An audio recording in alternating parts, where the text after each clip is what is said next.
Okay, Shaggy and Scooby-Doo are the only two members of the gang. No, let's see who we hadn't completed any of the paths for. No, so we're almost done with this book. We just gotta cover these paths. Let's see. So they escape the ghost or get caught. The spirit looms in the pantry door with a menacing scowl on its pale face. It shakes a ghostly rolling pin at Shaggy and Scooby-Doo. Zoinks, we're cornered! Shaggy yells. The room has no windows. There's no escape. Rear room! Scooby whimpers. The ghost cackles an eerie chuckle and slides across the small room and towards the two pals. Suddenly, Shaggy holds up his hand in a gesture for the spook to stop. The horrifying phantom halts. Like, don't we get a last meal? Shaggy asks. The ghost scratches his head and shrugs. Shaggy takes that as a yes and grabs a pile of pies. He chomps down. Grins with his mouth full of blueberries. Delicious! This is the best pie I've ever had, Shaggy exclaims. Really? The ghost asks, smiling. I made it myself. You bet. Here, you should have some, Shaggy says and pushes the whole pie into Ghoul's face. The specter staggers away from the two pals. It bumps into a stack of flour sacks and falls. The bags break open and cover the ghost with white flour from its horrible head to its terrible toes. Run! Shaggy shouts to Scooby. The frightened friends look over the spook, run over the spook, and run out of the pantry. They look around the kitchen for a place to hide. Scooby jumps into a huge, empty soup pot. There's no room for Shaggy, so he disguises himself as a string mop. He plops a bowl of cooked spaghetti on his head and stands as stiff as a rod. Now, Shaggy peers out from the spaghetti noodles and watches the ghost burst out of the pantry. The ghoul looks around for Scooby and Shaggy, but it doesn't see them anywhere. Shaggy almost heaves a sigh of relief, but then he realizes that the ghost isn't leaving the kitchen. Instead, the spook starts cooking.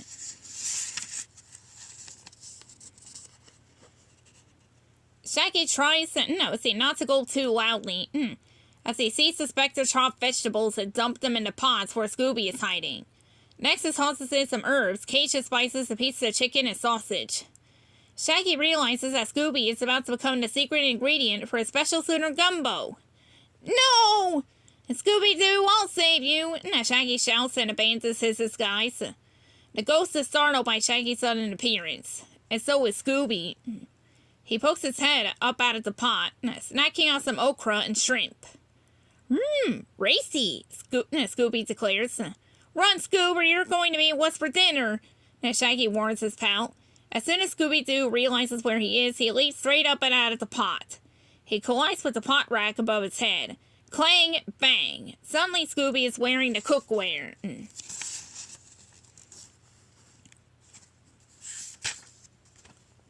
Turn to page 58. 58.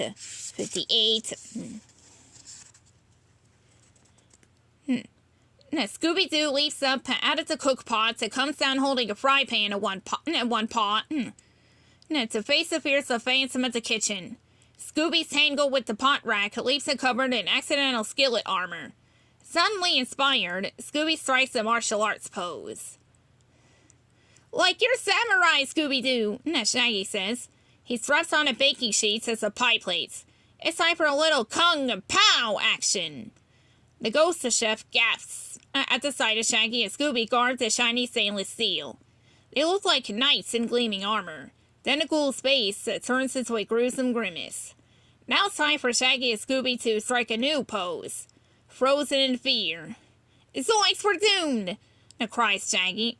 Suddenly, Scooby dives back into the gumbo stew pot. He swims a few laps around the edge, and then sits inside the vessel as if it's a hot tub.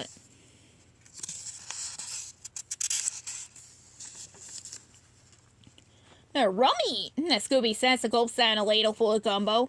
No! You ruined my recipe! The ghost protests. It tastes good to me. Shaggy says he slurps a bowl full of Scooby-flavored soup. What do you Yankees know of Cajun cuisine?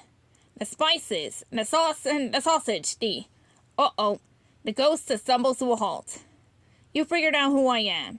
You're no ghost, Shaggy proclaims. You're a real-life chef. Ran a good one, too, Scooby agrees. Really? The Spectre sighs. He takes off his spooky mask to reveal a human face. You're the first one to say that. The rest of my family don't think I have any talent. Suddenly, the rest of Mystery Inc. bursts into the kitchen. We heard all the noise that came to investigate, Fred says. What's going on? Scooby and Shaggy take the fake ghost disguise from the chef and secretly plop it into the pot of simmering gumbo as fast as they can. Like we were just sampling a specialty of chef. What did you say your name was? Asks Shaggy as he turns toward the fake phantom. Whom are you talking to? Velma asks. There's no one in the kitchen except you and Scooby. Ruh-roh, Scooby-Doo gulps. It was real. And it was the most delicious adventure ever, Shaggy says as he slurps down the whole pot of soup. Hee! Scooby-Dooby stew! Scooby howls. Now let's see what happens if our duo escape the ghosts. Shaggy and Scooby have their backs up against the wall in the pie pantry. The gruesome ghost floats between them and the door. It's the only way out of the room. There are no windows and no escape. We're doomed, Shaggy wails. We're raped! Scooby cheers. He points to a trapdoor under their feet. Who knew a dog could have an eagle eye? Shaggy says. Come on, buddy, there's nowhere to go but down. The pals pull up the trapdoor just as the ghost rushes at them. Bonk! The spook crashes into the hatch that saggers back.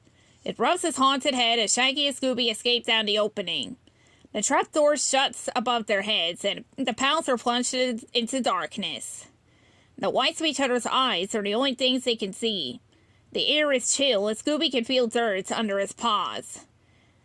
The damp, dark underground makes Scooby think they can only be in one place. We're in a grave! Scooby howls in horror. Suddenly, a shaft of light shines down on them from above. Scooby clutches Shaggy in a hug.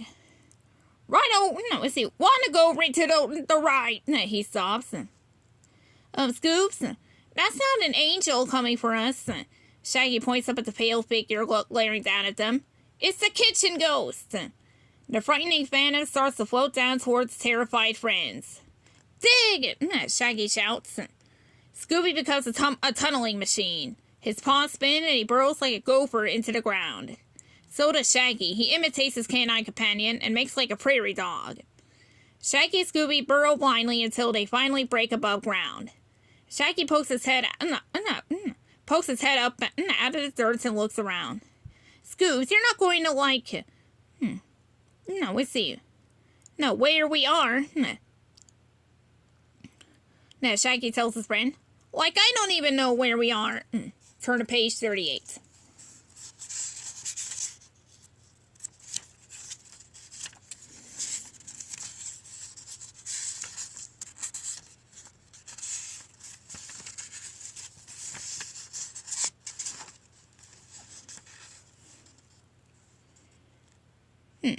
Shaggy and Scooby realize that they are in a graveyard. Moss-covered tombstones surround them. Fog creeps along the ground and creates a blanket of shifting white mist. The frightened friends climb up out of the hole. Shaggy turns around and around, looking for an exit from the cemetery. Like I can't see a way through the fog, Shaggy moans. We're going to be here forever. Oh, it ain't so bad once y'all get used to it, says a voice with a southern accent. Shaggy and Scooby turn to see an elderly gentleman dressed in antique clothing. Zoinks, where did you come from? Shaggy yelps in surprise. I've been here a long time, the man replies. You boys don't belong in the cemetery. Let me show you to the gate. But thanks, Mr. Shaggy Sammers. Call me Beauregard, the man smiles.